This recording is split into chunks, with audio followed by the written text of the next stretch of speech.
Tonight on Coyote News, the latest details on a reported sexual assault that occurred last week in Coyote Village. And the new USD website hit the internet last week. Find out how students feel about the site's updated look. I'm Michaela Feldman. And I'm Bailey Millen. Last week, future Coyotes ranging in ages from 7 to 18 visited USD. Learn more about how the Scripps Spelling Bee and the Science Olympiad bring young students to campus. Plus, find out where the women's softball team goes until the long South Dakota winter is over. And after 2 games in the WNIT, the women's basketball season is finished. First, the headlines with Taylor Faust. 3 Americans are presumed dead in the plane crash in the southern French Alps. The State Department reports that they include a U.S. government contractor and her daughter. The mother was identified as Yvonne Selke and her grown daughter, Emily. The 3rd American thought to be on the plane has not yet been identified. The German wings, an A320, lost radio contact with air traffic controllers over the southern French Alps during a seemingly routine flight yesterday. The crash killed all 150 people on board. The cause of the crash has not yet been determined. U.S. officials say Sergeant Bao Birgdahl was reportedly abandoned his post in Afghanistan, will be charged with 1 count of desertion and 1 count of misbehavior before the enemy. Birgdahl was traded for 5 Taliban prisoners last year, and he could face life in prison. And those are your headlines. Last week, University police responded to a report of sexual assault in Coyote Village. The investigation has been turned over to the Clay County State's Attorney's Office. Now, Coyote News' Anthony Gosh is live in the muck with Communications Director Tina Haroldson to find out how the university handles reports of sexual assault. Anthony? Thanks, Bailey. With last week's alleged sexual assault, students are abuzz about sexual harassment and sexual assault and the steps the university takes when a situation like this happens. Thank you for being with us. You're welcome. What details can you tell us about the alleged sexual assault from last week? You know, there really haven't been very many details that have come out. We know there was a report, but right now that's about all we have, is that there was an allegation, and it's being handled by police. What steps does the university take in a situation like this? Well, in the nature of this type of thing, where it was an alleged sexual assault, we take that very seriously. So the first people notified are the campus police, and they are deputized police officers. So they go in and investigate it and try to determine who was involved, what the nature of the situation was, and if they felt there was a threat to the community, we could issue a warning to students or issue an emergency alert. What steps can students take to both prevent and stop sexual harassment and assault? I think it's up to both the men and women here at USD to treat each other with respect, to be mindful of their surroundings, to watch out for overconsumption, whether it's alcohol or some other kind of drug, and to keep their wits about them, because sometimes these situations get out of control due to just the lack of attentiveness of people in the situation. It's also really important that we watch out for our friends, and if our friends sees a problem emerging with someone, that they speak up. Thank you so much.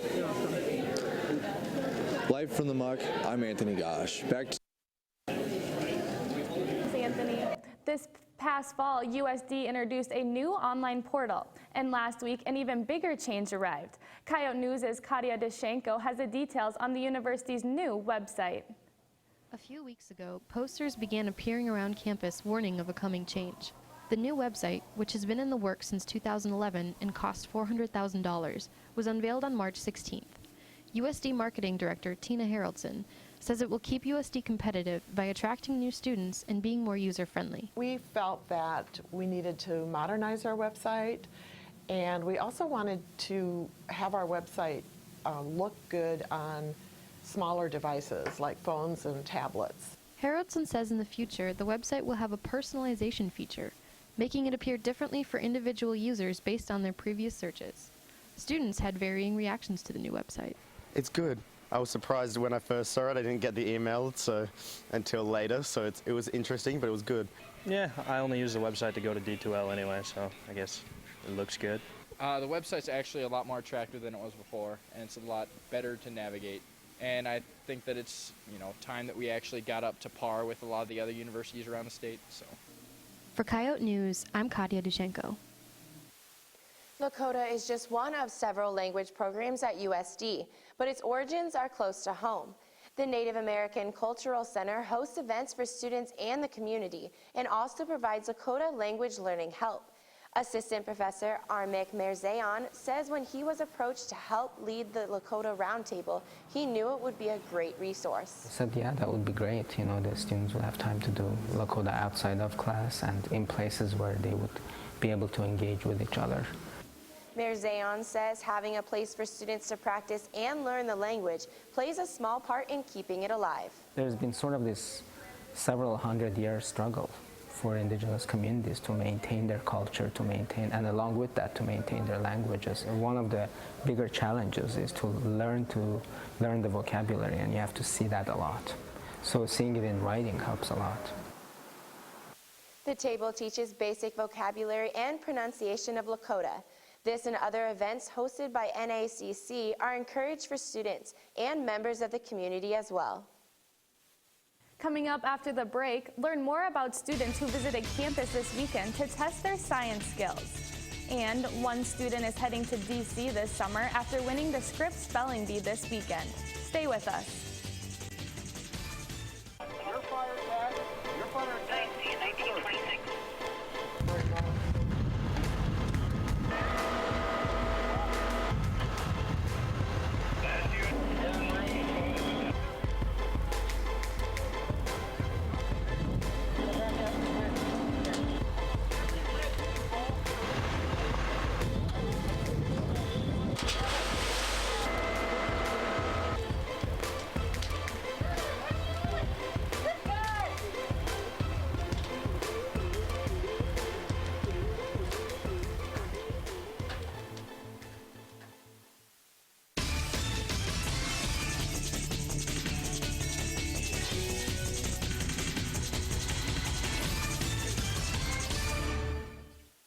This weekend, South Dakota elementary and high school students traveled to campus for a science competition. Coyote News' Levi Goots has the story. Saturday, USD hosted the 31st Annual South Dakota Science Olympiad. Schools from around the state sent teams to represent them in the competition. The Olympiad is broken up into two divisions, B and C. The B division is made up of 6th through 9th graders, and the C division is made up of 9th through 12th graders. The teams competed in various events, everything from science-themed Pictionary to estimating the pH levels in Pepsi. The event was hosted by numerous volunteer USD faculty and students. We're all volunteers. I think across campus, every department, division has somebody who's volunteered, from physics to physical science. Professor Ezraelson also said the experience was very rewarding. It is exciting because it's the excitement of the kids. They're young and they're learning science and they're enthusiastic about honing their skills. The winners of both divisions will move on to the National Science Olympiad. For Coyote News, I'm Levi Goots. Yankton High School won the B division and Yankton Middle School won the C division. This past weekend, the Scripps Spelling Bee was held in Vermilion for the 4th consecutive year. This year, the competition was held in Farber Hall. The event showcased the talent of the brightest students from across the state, each fighting for the title of Spelling Bee champion. The format of the competition is the same as a traditional spell down, with each speller receiving 1 word per round. I can never tell who's more nervous, the parents or the kids, but the kids, they hold up fantastic. I didn't have to give any hugs this year, which is, I've had to do that in years past. No tears. The competition was open for students in 1st through 8th grade. Words contestants had to spell included alligator, fandango, and cognition. Owen Dudley correctly spelled the word non-descent for the win. Dudley's win advanced him to the 88th Scripps National Spelling Bee this May in Washington, D.C. Yesterday, the art department hosted author and painter Sandy Brooke. Students packed into a fine arts building classroom to hear the associate professor of art from Oregon State University speak.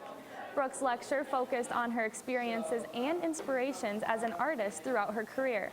In addition to being an artist, Brooke has authored 3 books on drawing and painting, and she's produced films as well. She told the students she never believed that she would become an author or producer, but that being an artist is about keeping your options open. She ended the lecture by warning students that there will be struggles during their careers, but to keep faith and learn from each failure. Coming up after the break, find out about the latest Paw Points event that brought students to the muck. Plus, we take a look at a tuba player's senior recital. Stay with us. USD's Media and Journalism Department can be seen and heard all over campus. Faculty members know that hands-on experience now is the key to success after college. Get professional experience by participating in one of the many practicums offered. Have your voice heard on the radio. Edit a promo for a campus organization. Investigate breaking news stories for a weekly newspaper.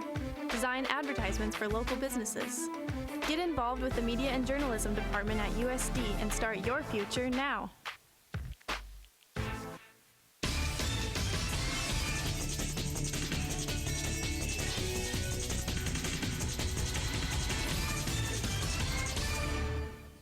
An elephant joined the circus in the Colton Recital Hall this weekend. That was one of the plots to a piece Jake Matheson played at his senior tuba recital. Matheson says he likes the playfulness and difficulty of the music. It was his last solo performance at USD before graduating and moving on to a teaching career. Matheson says he didn't initially choose to play the tuba, but started learning when it was needed for his school band. A senior recital is a graduation requirement for all music majors. This Monday, students were able to earn Paw Points while tie-dyeing shirts. Tie-dyeing is just one of the numerous Paw Point events that have taken place throughout the year. Students earn Paw Points by swiping in with their student IDs at various events. The points can later be used to receive prizes like USD mugs or quarter-zip jackets. There are also grand prizes that include going to Red Steakhouse with one of the athletic coaches. Paw Points can also be earned for swiping in at athletic events such as football and basketball games. The next Paw Point event is Culture Shock tomorrow night at 7 in the Muck. Last night, members of the Pi Beta Phi sorority held their annual Pasta Bowtie Feed fundraiser, as Erica Arpan reports for this week's Yote Report.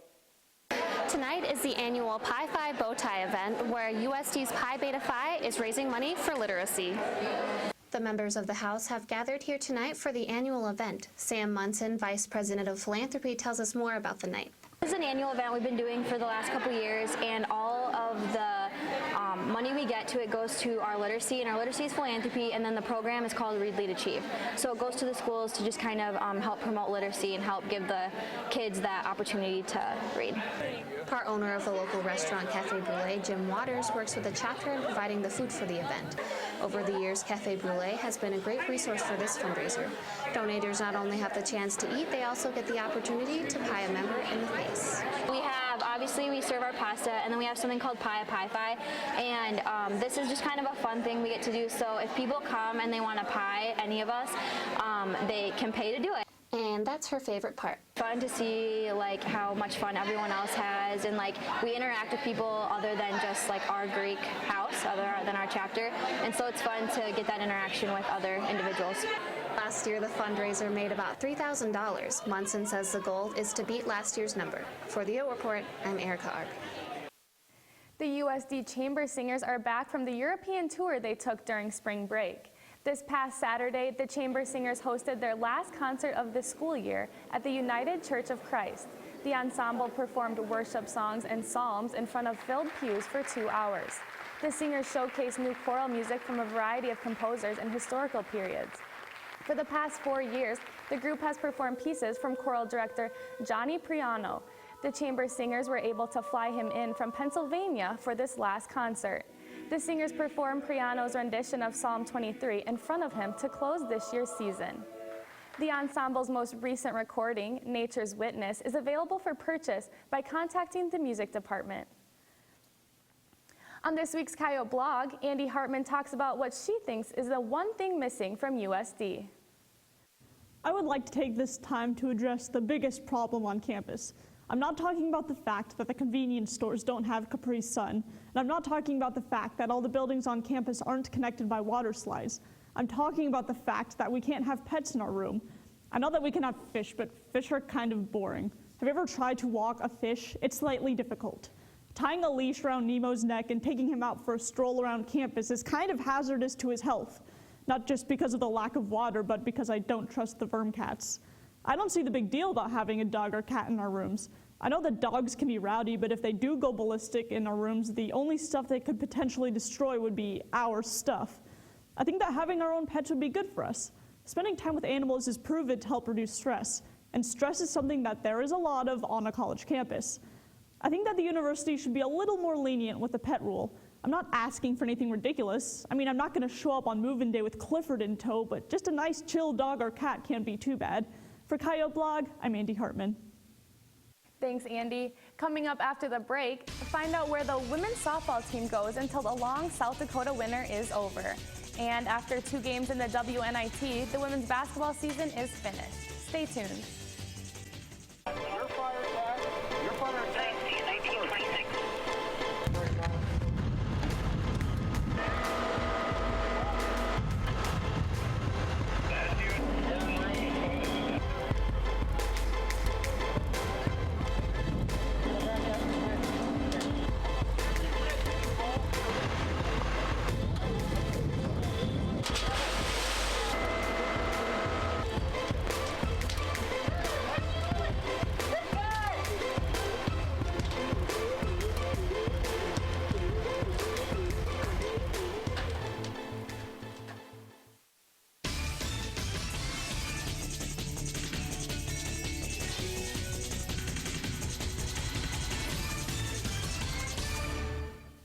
Tonight on Coyote Sports, the USD women's basketball season ends in heartbreaking fashion.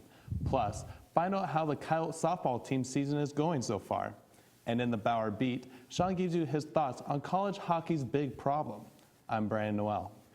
And I'm Sean Bauer. Coyote News' Levi Goots is live in the muck to talk about Dakotathon's March Madness bracket pool, and the Coyote track and field team's outdoor season has begun. But first, the headlines. Taylor? Minnesota Vikings coach Mike Zimmer announced today that the team doesn't plan to trade Adrian Peterson and fully expect him to be with the team for the 2015 season. Peterson hasn't yet been reinstated by the NFL from his suspension under the personal conduct policy. The star running back and 2012 league MVP was suspended for disciplining his 4-year-old son with a wooden switch. The case was resolved in court with the plea bargain. Former NFL safety Darren Sharper pleaded guilty yesterday in Las Vegas to a reduced felony attempted sexual assault charge. This is Sharper's 3rd part of a 4-state plea deal that will put him in federal prison for 9 years. On Monday, Sharper also pleaded guilty to sexual assault in Arizona and no contest in Los Angeles to raping 2 women. Sharper is also due in federal court on April 6 in New Orleans for similar charges.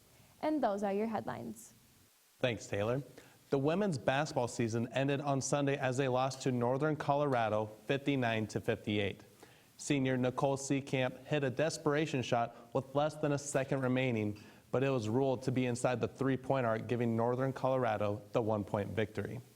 Seecamp finished with 19 points in her final collegiate game, and fellow senior Rochelle Contreras added 8 in the loss. The Coyotes finished the season with a 26-8 record. It was a busy weekend for the Coyote track and field teams. The Coyote throwers from both men's and women's teams competed at the Tulsa Duels in Oklahoma. Senior Cody Snyder won the discus, breaking his own school record with a throw of 188 feet and 7 inches. Snyder also finished as the runner-up in the shot put, and sophomore Jet Moreland won his first ever javelin competition as well. Now the rest of the track and field team competed at the Baldy Castillo Invite in Tempe, Arizona. Senior Megan Gleiser tied her outdoor school record of 6 feet to win the high jump. Lucas Bernard finished 3rd place in the 400-meter hurdles, and Mach Dojik placed 4th in the 800 meters. The Coyotes split up again this weekend, competing in the Clyde Littlefield Texas Relays in Austin and the Bobcat Invitational in San Marcos. Junior hurdler Tyvoski Lewin and senior thrower Kyle McKelvey have been named the 2015 Summit League Men's Indoor Track and Field Athletes of the Year. Hailing from Montego Bay, Jamaica, Lewin becomes the third consecutive Coyote to obtain the Men's Indoor Track Athlete of the Year honor. Lewin's indoor season honors include becoming a first-team All-American, Summit League Track Championship MVP, and setting a school, state, and Summit League record in the 60-meter hurdles at 7.81 seconds. A native of Beersford, McKelvey earns the honor after he earned all Summit League honors in the shot put and weight throw. McKelvey's throw of 63 feet 0 inches broke the Summit League Championship meet record, in addition to setting a new school and state record in the event. The men's NCAA basketball tournament began last Thursday, and many people's brackets have already been busted. Now, Coyote News' Levi Goots is live in the muck with Dakota Junkman to discuss one student's organization bracket pool. Levi? Thanks, Brandon. Before the NCAA tournament started, multiple organizations on campus started bracket challenges, including Dakotathon, and it's all for a good cause. Thanks so much for being with us. So, why did Dakotathon decide to do a bracket challenge this year? Well, it was something the executive board did, I think, 4 or 5 years ago, and it was fairly successful, so we decided we should test the waters and try it again. So we gave it a shot, and we had a pretty good turnout this year, but we're expecting greater turnouts in future years. I was going to ask, how was the response to the challenge this year? Well, it was fairly difficult to get people to sign up just simply because it was right after spring break, so a lot of people came back with not a whole lot of money, but we got about 25 people, and in the future we're expecting that to increase tremendously. And then, how does this contribute to your year-round fundraising? Well, we charge $5 a bracket, and all the proceeds are going to go directly into our total. So we're expecting about $100 to $150 from this. That's going to go straight into our total fundraising goal. And then, besides the dance marathon, what other kind of fundraisers do you have around this kind of time of year? Well, actually, right now we're hosting a pancake feed down at the Eagles, which will end at 7, and that's $5 for all you can eat pancakes. And coming up April 9th, we're hosting a trivia night at the Varsity, which will be teams of 5 to 6 people and $5 a person, and that's open to all ages. All right, thank you. The national championship will take place April 6th. Live from the muck, I'm Levi Goots. Thanks, Levi.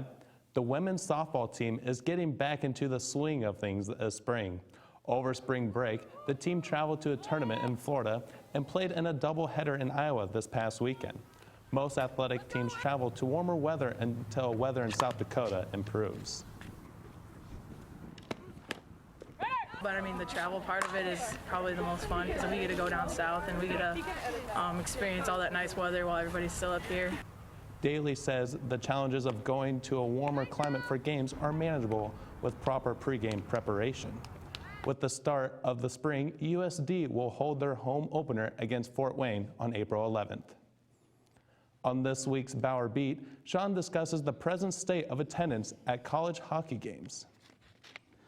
The college hockey tournament was released on Saturday, and the regions were very interesting to say the least. College hockey is facing a major problem in its lack of attendance at its games. It's not that it doesn't have the fan bases. Watch a North Dakota or a Minnesota game and you'll notice the numbers are there. The NCAA's problem is it doesn't put teams in regions where the team's fans can easily travel to. Putting Minnesota and Minnesota Duluth in the Manchester, New Hampshire region is a prime example. Both programs have huge followings and are rivals, so their fans will watch the game. But having to travel all the way to New Hampshire to watch that game is going to limit those who will attend. Now, hockey isn't the most followed sport out there, and college hockey has even a smaller following. And televising games in empty arenas isn't going to help grow the college game. To sell the game, the NCAA needs to think of another strategy for its tournament. Allow the higher seeds to have home games, have 2 regions instead of 4 so more fans travel to one spot, anything that will get more people into the arenas. I'm hoping the NCAA will work to fix this problem sooner than later because hockey is growing in popularity and this will only boost that trend. And that's the Bauer Beat. Thanks, Sean. Coming up next on this week's edition of Coyote Shorts, a new take on the 50 Shades of Grey movie. Stay with us.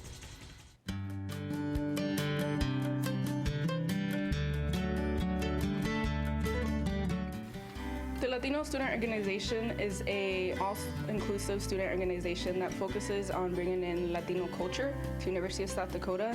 We do fiestas, we do piñata parties. We also just hold potlucks where we cook and we just share Latino culture and food and just mingle.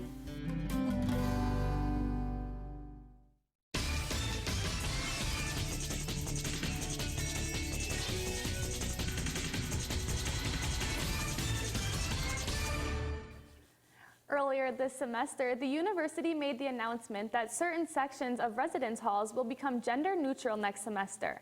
This means men and women will be able to live in the same room. On this week's Out and About, we asked students if they think gender neutral housing is a good idea.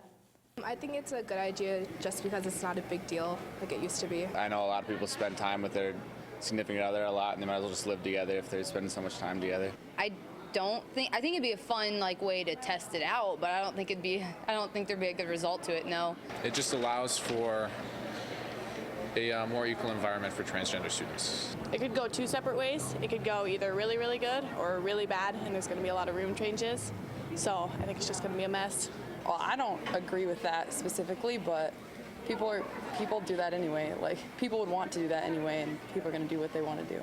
Yeah, I think, gender neutral is because, everybody lives with each other, I don't think, having a co-ed would make a difference, I think it's a great step that USD is being the first school to accept that kind of thing, and I think it's going to be really good for us. On this week's edition of Coyote Shorts, we take a look at a new spin on the 50 Shades of Grey movie.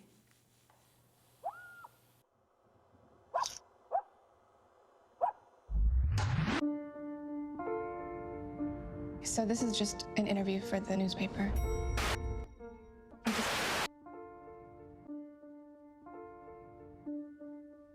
I'm here to interview Mr. Red for the newspaper. What's Mr. Red like? He's polite, intense, a little intimidating. I'm here from the Volant. Can I ask you a couple of questions? What would you like to know? What gave you your passion for TV news? I've always been fascinated with people. Come with me. I want to show you something. What's your philosophy of leadership? I like to exercise control in all things. Wait here.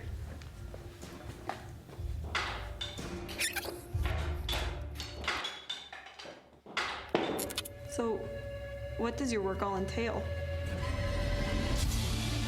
I can show you better than I can tell you. Give me your hand.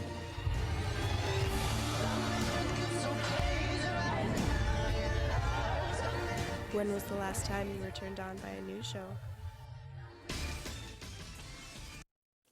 A Louisiana man was in custody on Monday after shooting his 18-year-old son in the buttocks during a fight about orange juice. A police spokesman says the incident occurred early Sunday after the father and son began arguing about the lack of orange juice at their home. He says the son damaged the home and broke a porcelain vase. Arming himself with a handgun, the father chased the son out the front door. He fired several shots, striking the teenager once in his buttocks. The son was taken to a hospital with injuries that did not appear to be life-threatening. Police in Baton Rouge says Eldrick Dukes faces charges of attempted manslaughter and illegal use of a weapon. That's all for Coyote News. Don't forget to like us on Facebook and follow us on Twitter and Instagram. And if you have a story idea you'd like to share, email it to us at kyotnews@usd.edu. Have a great night. We'll leave you with highlights from the women's basketball win against Creighton in the last round of the Women's National Invitational Tournament. See you next week.